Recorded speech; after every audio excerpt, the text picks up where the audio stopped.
तान्या के कहने पर राघव उसकी दादी के लिए बर्थडे गिफ्ट लेने चला गया था।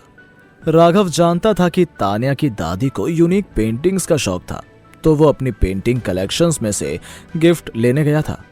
उसे विला जाकर पता चला कि उसके दादाजी ने उसका विला और गाड़ियां भी बेच दी थीं। उसके बाद वो अपने उस फ्लैट पर गया जो उसने एक लड़की खुशी के नाम से लिया था। वहां जाकर वो खुशी और उसकी दोस्तों से मिला। उसने अपनी स्टडी रूम से पेंटिंग्स ली और वो जैसे ही जाने लगा तो दरवाजे पर किसी ने जोर से दस्तक दी। राघव को समझ नहीं आया कि इतनी तेज तेज दरवाजा कौन बजा रहा था, और उसने देखा कि सभी लड़कियां बहुत ज्यादा डर रही थीं। ये सब देखकर उसको एक बात तो साफ समझ आ रही थी कि कुछ तो गड़बड़ थी। दरवाजा और तेज बजने लगा तो लड़कियां घबराकर इधर उधर छुपने लगी। एक लड़की ने खुशी को देखते हुए कहा, खुशी, दरवाजा मत खोलना, मुझे लगता है कि वही लोग वापस आए हैं।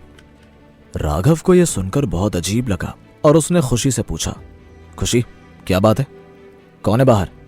खुशी ने डरते हुए बोला, भैया आप दरवाजा मत खोलना, थोड़ी देर में चले जाएंगे ये लोग।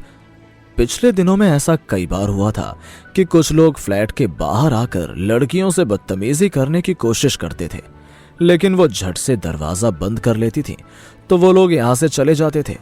लेकिन आज वो काफी देर से दरवाजा बजा ही रहे थे और वापस जाने का नाम ही नहीं ले रहे थे। तभी उन लड़कों ने बाहर से दरवाजा बजाते हुए कहा, अरे चिकनी खोलना, अरे चलती है क्या 9 से 12, खोल भी दे जाने मन। राघव ने जब इन लड़कों की बेहुदा बातें सुनी तो उसे बहुत गुस्सा आया। ये सुनकर राघव खुद को रोक नहीं पाया और वो दरवाजे की तरफ जाने लगा। ये देखकर खुशी डर गई। उसने राघव को रोकते हुए कहा, भैया रहने दो, आप बाहर मत जाओ, वो ज्यादा लोग हैं। खुशी की बात सुनकर बाकी लड़कियों ने भी राघव को रोका, लेकिन अब राघव किसी की कहां सुनने वाला था। राघव ने सबकी तरफ देखते हुए बोला, ये लोग मेरा कुछ नहीं बिगाड़ सकते, तुम सबको डरने की जरूरत नहीं है। राघव ने यह कहा और वो दरवाजा खोलने चला गया था।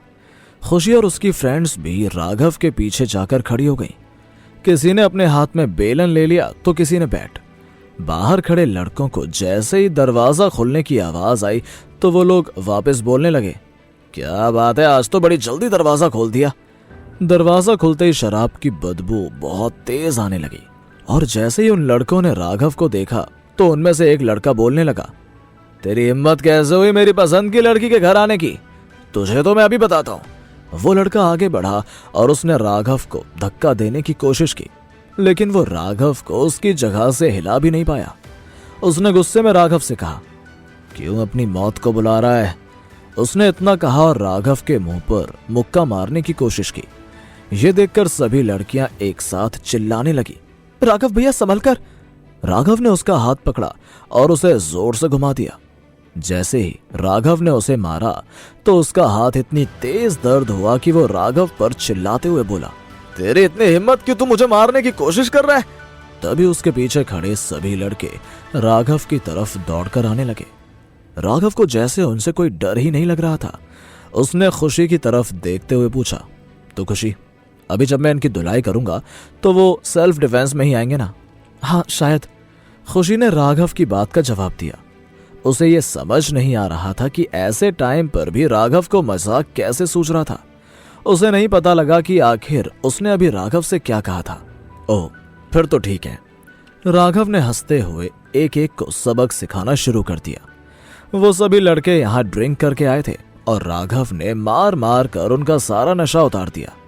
राघव को देखकर सारी लड़कियां ये सोच रही थीं कि जैसे वो कोई मार्शल आर्ट्स का मास्टर है। वो लड़के किसी भी तरह अपनी जान बचाते हुए वहां से भाग रहे थे। उनमें से एक भागते हुए बोला, अभी रुक यहीं पर, मैं अपने जोजो भाई को बुलाकर लाता हूं। जोजो भाई? राघव को एकदम याद आया कि ये तो उसी आदमी का नाम था जिसको उसने कल बहुत बुरी तरह पीटा था। राघव को बहुत हंसी आ गई।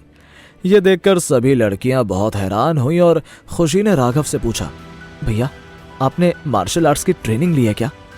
खुशी और उसकी सारी फ्रेंड्स राघव के बारे में जानना चाहती थी, क्योंकि एक तो वो आराम से उनके फ्लैट में अपना बिजनेस कर पा रही थीं और दूसरा कि आज राघव की वजह से उनको परेशान करने वाले लड़के दुम दबाकर भाग गए थे।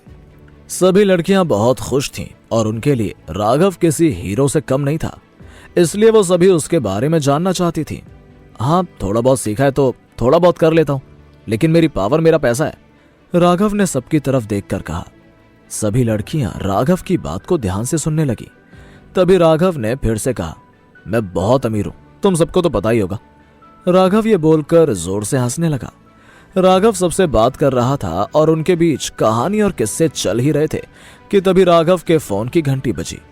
राघव ने जैसे ही फोन उठाया तो दूसरी तरफ से एक आवाज आई, टाइम देख रहे हो क्या हुआ है? मैं कुछ नहीं बनाने वाली हूँ, समझे? थोड़ी बहुत शर्म बाकी है तो टाइम पर घर आकर खाना बना लेना। सीरा का मूड बहुत सुबह से ही खराब था, इसलिए उसने राघव को फोन करके सुना दिया। राघव को तो बिल्कुल भी अजीब नहीं लगा, क्योंकि अब उसे ये सब सुनने की आदत हो ही गई थी। बल्कि राघव को यह भी अजीब नहीं लग रहा था कि ये बातें खुशी और उसकी फ्रेंड्स को भी सुनाई दे रही थी। उसने उन लड़कियों से अपने घर जमाई होने की बात भी नहीं छुपाई थी। उसने उनकी तरफ देखते हुए कहा, आई एम सॉरी गर्ल्स, लेकिन मुझे अब जाना होगा, क्योंकि मेरी सास ने मुझे अभी के अभी घर बुलाया है। खाना बनाने का टाइम भी हो गया है, और अगर मैं अभी नहीं पहुंचा तो वो मुझे घर में घुसने भी नहीं देंगी। राघव ने बहुत आराम से सबको अपनी परेशानी बता दी। भैया, तो आप हमें डिनर पर कब बुलाओगे? खुशी ने राघव से पूछा। राघव ने खुशी की बात का जवाब देते हुए कहा, अगली बार पक्का। राघव ने खुशी को अगली बार का वादा तो कर दिया था, लेकिन ये बात वो भी जानता था कि उस घर में किसी को भी बुलाना उसके हाथ में नहीं था।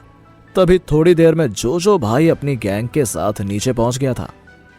उन लड़कों ने जैसे ही जोजो भाई की गैंग को देखा तो किसी के हाथ में पट्टी बंधी थी तो कोई बुरी तरह घायल था। जोजो के शरीर पर भी चोट के कई निशान देखकर उनमें से एक लड़के ने उससे पूछा, भाई क्या किसी ने आप पर हमला किया था? जोजो भाई कल रात की सच्चाई किसी को बताना नहीं चाहता था, इसलिए उसने उससे कहा, नहीं यार, वो अपुन का एक्सीडेंट हो गया था। तेरे को क्या लगता है अब अपुन को यही दिन देखने पड़ेंगे कि कोई अपुन की गैंग को हाथ लगा दे? हाँ, जोजो भाई उस लड़के पर बहुत गुस्सा होते हुए बोला, और तू जिन लड़कियों के बारे में बोल रहा था ना, कहाँ है वो? वो लड़का डरते हुए बोला, भाई वो यहीं रहती हैं। फिर दूसरा लड़का आगे आया और उसने जोजो भाई से कहा, भाई पता नहीं आज एक लड़का कहां से उनके साथ आया और उसने मार मार कर हमारा ये हाल बना दिया। रियली? मैं देखता है अभी उनको, जोजो भाई ने उस लड़के से कहा। जोजो भाई के अंदर कल रात का गुस्सा अभी भी भरा हुआ था और वो किसी न किसी तरह वो गुस्सा निकालना चाहता था, इसलिए वो इन लड़कियों को सबक सिखाने आ गया। राघव को सभी लड़कियां नीचे छोड़ने आई थीं, तभी जोजो भाई की नजरें उन पर पड़ी। उस लड़के ने उनकी तरफ इशारा करते हुए कहा, ये रहा वो लड़का और उसके दम पर उछलने वाली लड़कियां। जोजो भाई ने बहुत गुस्से में उन सब की तरफ देखा और आगे रास्ता रोककर खड़ा हो गया। तभी खुशी ने उससे कहा, क्या चाहिए तुम्हें? वहां खड़ी सभी लड़कियां आज से पहले बहुत घबराती थीं, लेकिन जब से राघव ने उन लड़कों को भगाया था तो उनके अंदर भी हिम्मत आ गई थी।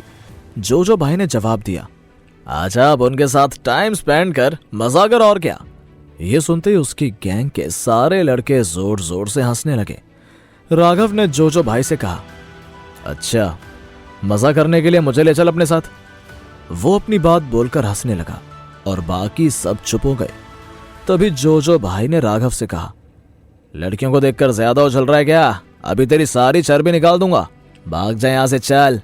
जोजो भाई को बिल्कुल अंदाजा नहीं था कि अभी वो जिससे ये सब बोल रहा था वो वही इंसान था जिसने कल उसकी इतनी धुलाई की थी। राघव ने जोजो भाई से कहा, अच्छा तो लगता है कल रात की मार बहुत जल्दी भूल गया तू, वापस याद दिलाना पड़ेगा मुझे। राघव की बात सुनकर जोजो भाई को अपने ही कानों पर विश्वास नहीं हुआ। उसे लगा कि राघव उसके साथ कोई मजाक कर रहा था। उसने राघव से पूछा, अब क्या क्या क्या मतलब है इस बात का? कल रात जब राघव ने जोजो भाई की धुलाई की थी तब वहां अंधेरा बहुत था और उसने राघव की शक्ल ढंग से देखी नहीं थी, तभी तो आज वो राघव को पहचान नहीं पाया। राघव ने हंसते हुए कहा, अच्छा चल कोई नहीं, मैं याद दिलाता हूं कि मैं कौन हूं। जोजो भाई को साफ साफ याद आ गया कि ये राघव ही था। उसने राघव से कहा, अब मुझे माफ कर दो, मुझसे फिर से पहचानने में गलती हो गई भाई। जोजो भाई की हालत अभी रोने जैसी हो गई थी। हालांकि वो अपनी ही किस्मत को कोस रहा था कि आखिर वो उस इंसान से दूसरी बार कैसे मिल सकता था जिसने कल रात उसकी बहुत बुरी हालत बनाई। राघव ने तभी हंसते हुए कहा, अच्छा गलती हो गई मुझसे, तो अभी मुझे मारने की धमकी कौन दे रहा था? जोजो भाई भारी मुश्किल में पड़ चुका था। वो अपनी जगह से थोड़ा पीछे गया और उसने अपने ही साथियों और उन लड़कों को जोर जोर से थप्पड़ मारा। जिन लड़कों ने कल राघव से मार खाई थी वो तो अभी भी कांप ही रहे थे, लेकिन जिन्हें राघव के बारे में नहीं पता था उन्होंने जोजो भाई से पूछा, भाई आप हमें क्यों मार रहे हो? जोजो भाई ने एक एक चाटा और लगाया और कहा, ये जो सामने खड़े लाए ना, बाप है उनका, बिग डैडी समझा। वहां किसी को समझ नहीं आ रहा था कि आखिर यहाँ ये सब हो क्या रहा था। राघव ने पेंटिंग को अपने हाथ से नीचे रखा और वो जोजो भाई के पास जाकर कुछ बोला। आखिर राघव ने जोजो को आगे क्या